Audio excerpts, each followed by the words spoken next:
Why do they call him Ashy Larry? Well, there's your answer. Yeah, his time on the Chappelle show as Ashy Larry is memorable, but he got his start as a heckler turned comedian. I'm ruthless. When I go in, I'm ruthless. My mother came to one of my shows, and this guy tried to heckle me, and I went on this dude so hard. My mother jumped out of her seat, grabbed me, and said, "Leave him alone, baby. Stop it." You've seen him multiple places because this guy works hard. Good day's work. Good day's work. Giving us an inside look on his life and career. Oh, I see what's going on up in here. Comedian and actor Donnell Rawlings on The Pulse. You got questions, I got answers. It's all good. We're back to do it again like we do every week, talking about the people who are doing things. They're touring, they're making differences, they're sharing their lives with us. And today's guests are all over TV and the comedy circuit and a podcast, and started off before the recording started already taking shots at me. I didn't take a shot. I said, "I'm sorry about your Super Bowl loss." That's what I said. I said, "But you got your money this year. You got your bag. And good luck next year." That's what I said. I didn't disrespect you. I just wanted to say it's hard to get to the Super Bowl, and you did it, man. You hater. Donnell Rawlings. That's not a hater. That's a congratulator. A lot of people, you know how many kids on the playground in the Little League wish to get to a position where they could quarterback a team and then quarterback a news show? Like, you multitasking, bro. Now we're going to have to put up on the screen the picture of me and Jalen Hurts with the side-by-side so people can tweet us and see the comparison. Welcome to The Pulse. Thanks for having me, man. That's how we're going to start. Yeah, that's how we're going to start. And Jalen, you look good with a tie, man. I'm used to seeing you with shoulder pads and stuff, but you look good with a tie, man. I wish I had his check, man. The negotiation that's about to happen. Yeah, and the choice of color, is that powder blue? That is not gangster, but is it powder blue? I'm just saying, I mess with BMF, and I've never seen anybody from BMF wear powder blue. But go ahead. I mean, not to disrespect your gangster. We know what it is. All right, so we're jumping right into this. Let's start. I was reading a little bit about your background. I mean, you've been doing this for a minute. How'd you get into comedy? What was your first start? I never thought about doing stand-up. And when I was in D.C., I was waiting to be a D.C. police officer, and I used to work security for this grocery chain called Safeway. And there's a friend of mine, he used to work for Hostess in the daytime. He was a comedian at night, and he would come to the store, give away free tickets. So myself and a lot of people that I work with, we started going to this open mic, and I became a heckler. I was just destroying, roasting professional comedians of like 4 or 5 years. And people started coming to hear me roast. The owner wanted me to shut up. They dared me to go on stage. And 30 years later, I never looked back. So you were calling out the comedians on the stage from the audience, and that became your show. Like, people were coming to see you. I started drawing a crowd, and I was so excited about being a heckler. I went to the club owner and said, "Listen, you see I've increased your business by 30%. Now it's time to talk about a door deal." I was trying to get a door deal. I wasn't an open micer. I wasn't a comedian. But I knew that I had increased the business there, and that's some kind of a funny story. They look back and say, "You're the first person in comedy to try to get a door deal without even performing on stage."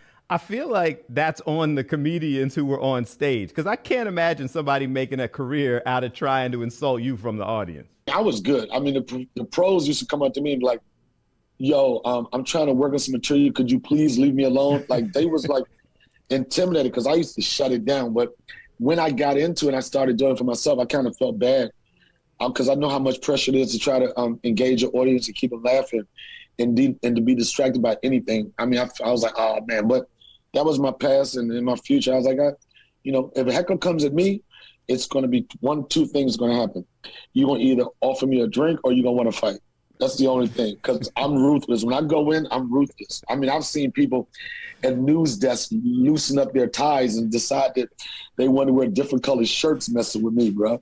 Congratulations on getting to the Super Bowl. Uh-huh. So that feels like a warning. Like, I need to leave you alone and conduct the interview. That we don't want to go down that path, right? I know you got it in you, because when I went at you, you said, "Oh, this what we doing?" Like, you rolled your sleeves up too. So I'm not going to disrespect your skills. Quick story. My father used to work in radio. And the radio station did a comedy routine. They sponsored a comedy routine, and Eddie Murphy was there. And his time was up. And so they were sending people to try to get him off the stage. Oh, wow. Right. And you can imagine how that went. He went in on my dad, went in on the crowd, on security. You got an Eddie Murphy story. Mine is worse. My father used to date this chick, and then they went to New York on a trip, and this was like Eddie Murphy Raw days and everything. And Eddie Murphy stole one of my father's chicks back in the day. So he hated Eddie Murphy. My first experience, I go back to The Wire, back to the Chappelle show.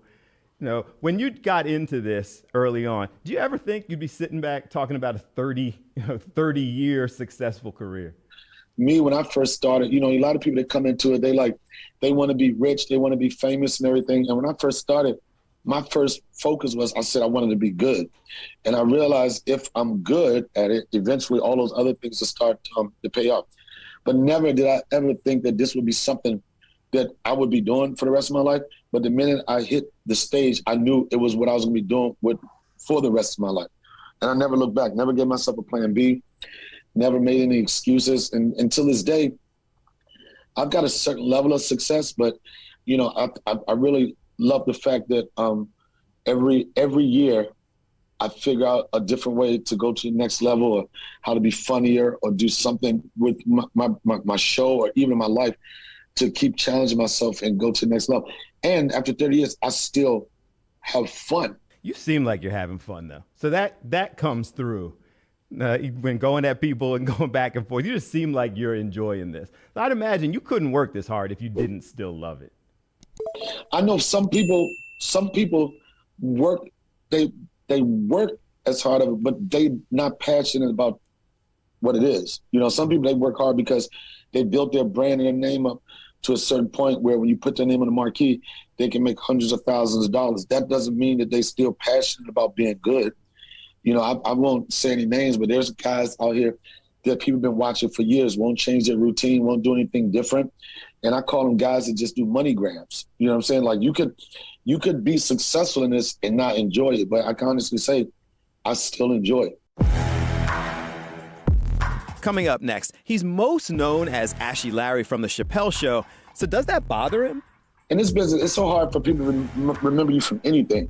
So the fact that, you know, you associate me with an iconic character that made television history, you know, I don't get mad at that. Ashy Larry, Marcy Projects. Marcy, son, what? Come on, baby. You need this. What you need is some chapstick and a set of trousers. So is it fun, or does it get to the point where you go in on people when they're still pulling out the Ashy Larry? I mean, it's just fun. I mean, people like, oh, you get sick of people calling you that. In this business, it's so hard for people to remember you from anything.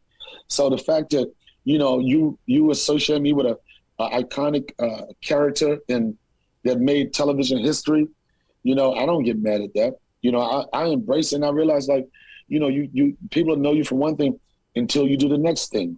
And then when you do the next thing, they'll know you from that, and they'll continue to know you. But, you know, I have fun with it. And, I play with people. I roast. But I'm never, like, with any ill will or maliciously trying to, like, ruin you or ruin your day. It's just all in fun. And I keep a smile on my face. And people playful with it, you know? It is.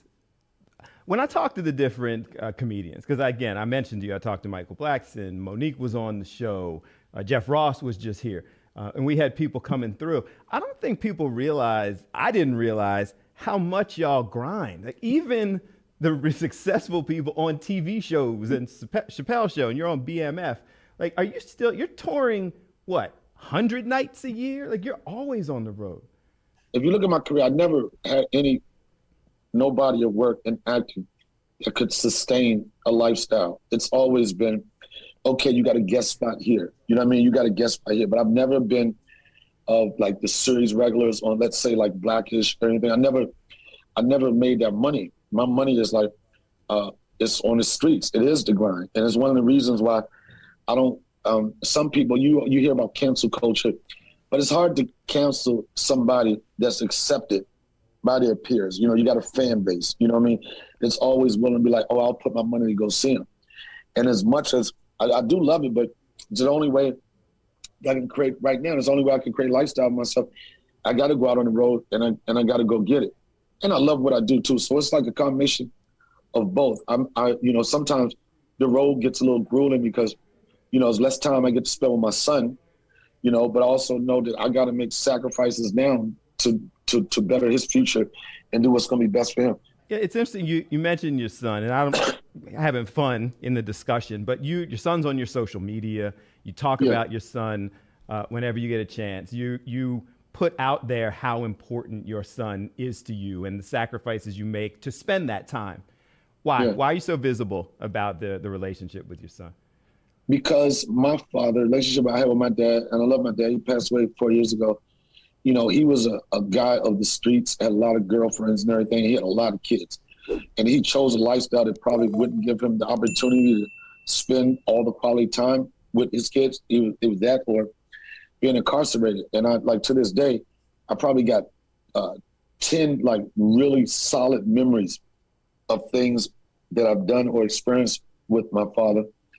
And I said, me having a kid, especially later in life, I said, this dude is just going to be an overflow of memories, And I mean, my thing is giving him, creating opportunities to make memories for a lifetime with him. And then some people are like, well, and I think it's good for other dads to see that bond that a guy has with his kid. Because some people are in crazy situations where they're not in their kid, which I can't stand. Somebody to have a kid and not in their kid's life. And I think, you see my Instagram and see how I rock, it might inspire some other dads to want to be more involved and understand the importance of creating those memories with those kids. I wanted to talk about that, and I appreciate you sharing it because I think that message is important.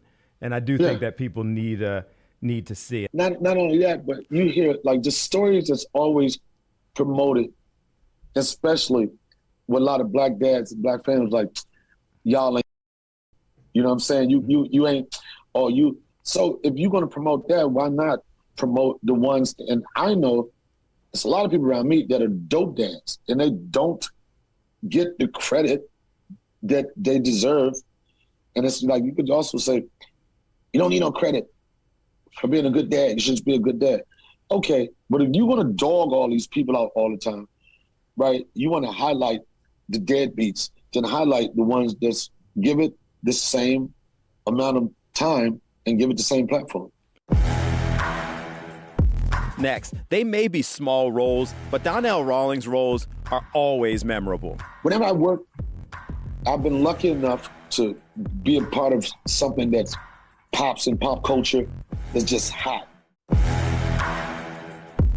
So what, you want me to hurry up and do a f***ed up job, or do you want me to take my time and get it right? Relax, it's almost done. See, hard part is over. That wasn't bad. So you're on BMF. Right. What's that been like? I'm not an actor. I'm a comedian that gets to play acting every once in a while. For the most part, anything that I get, whether it be film or TV, it's because somebody was a huge fan. I worked with them before, but put me in an audition room, I just don't nail it. And I was on season 1. My friend Tasha Smith, who directed a lot of the episodes last year and who's a power player in this business, she just called me one day. I was like, yo, I got this. Well, she used some choice words to describe me, okay. Right? But it was all like brother-sister love, right? And she's like, I got this role for you, blah, blah, blah, blah. I was in the season finale last year. Randy Huggins, who is the showrunner, co-creator, and a lot of these stories come from his brain. He fell in love with the character. In season 2, they started as 3 episodes, and then they just kept adding episodes to where I think I was in 9 out of the 10 episodes. And it was fun. Whenever I work, I've been lucky enough to be a part of something that's pops in pop culture that's just hot. HBO's The Corner was hot.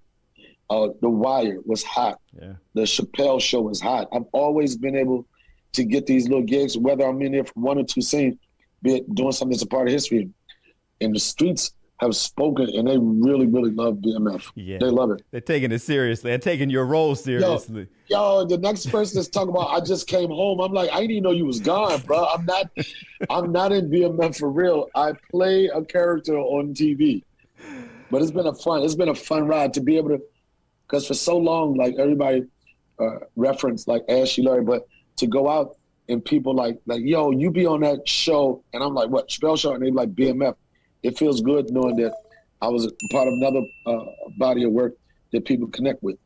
You're on tour, but Philly, the 6th, 7th, and 8th of April. What are people going to get when they come see your show at Helium here in Philadelphia? Yeah, I've been doing this club for years. If you've been following my career as a stand-up, and I know some people that just got introduced to me, but if you've been following me as a stand-up, you know, pound for pound, I'm one of the funny guys to perform. And I'm not saying it in a cocky way. I take a lot of pride in it. I'm not, that prideful when it comes to acting. I hardly ever know what I'm doing in that. But stand up, it's like, if you see my show before, when I come back around, there's always something different. You're gonna get the same energy. You're gonna get somebody that doesn't subscribe to cancel culture. I'm not gonna be like crazy about anything, but you just get like some real comedy, and it's a feel good vibe. It's a nice, well-rounded show. And I also like to keep myself open to engage the audience where maybe something special happens away from what I had planned. So people, don't heckle you from the crowd. I mean, you got to pick your poison. That's what you want to do. I'm just telling you, I don't stop. You know what I mean? Like, I remember one time my mother came to one of my shows, and this guy tried to heckle me. And I went on this dude so hard. My mother jumped out of her seat, grabbed me and said, "Leave him alone, baby. Stop it. Stop it." She said, "Stop it. Enough is enough." I was like, "Let me go, Mom." She was like, "Enough is enough." You can tell when a brother's about to abuse a race car because they start their sentences off like this. "Oh, I see what's going on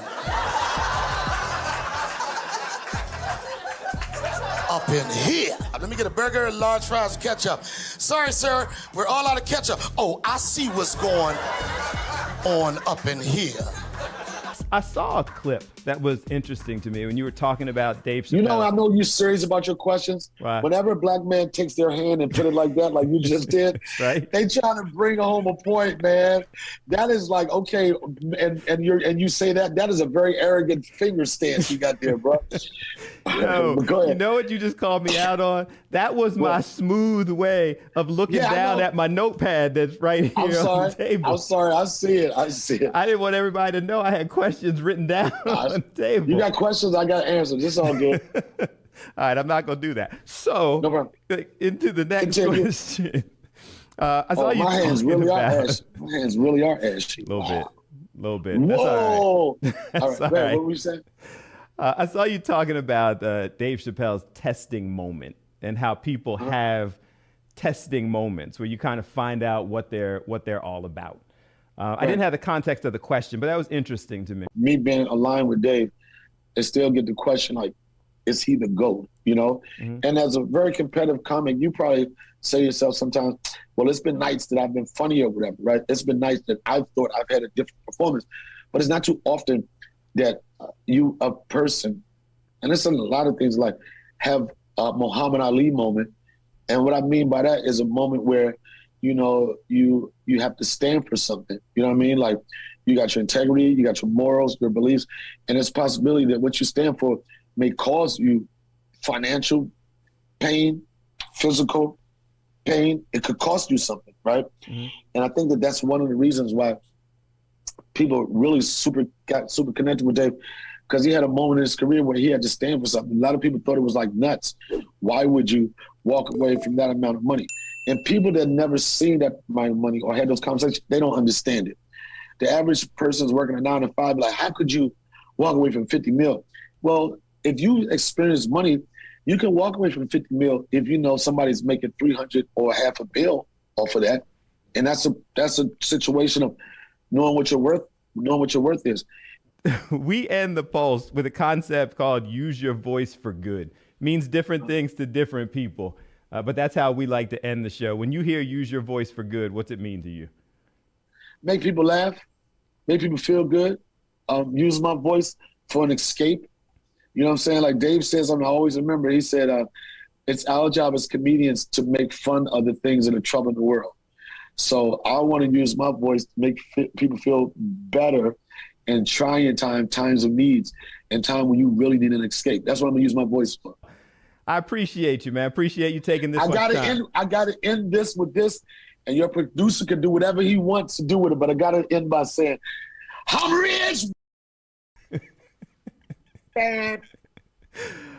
Appreciate you, man. Thank you for your time, Jalen. Good luck this season. I feel like I got off easy. Like all he did was talk about my outfit, my resemblance to Jalen Hurts. A little bit of this. I do this. I notoriously talk with my hands. But he was fun. I appreciate him sharing his experiences, but also the information about him, his relationship with his son, the touring. It was fun. I hope you enjoyed it as well. Remember, you can hear the entire discussion all places where podcasts are available. Hit subscribe so you get a notification every Monday when a new Pulse comes out. Also, hit up YouTube. There are episodes that you may not have seen, some really cool guests that I think you will enjoy. Again, thank you so much for watching, and I leave you as I always do, reminding you that whenever you can, use your voice for good, and have a good one.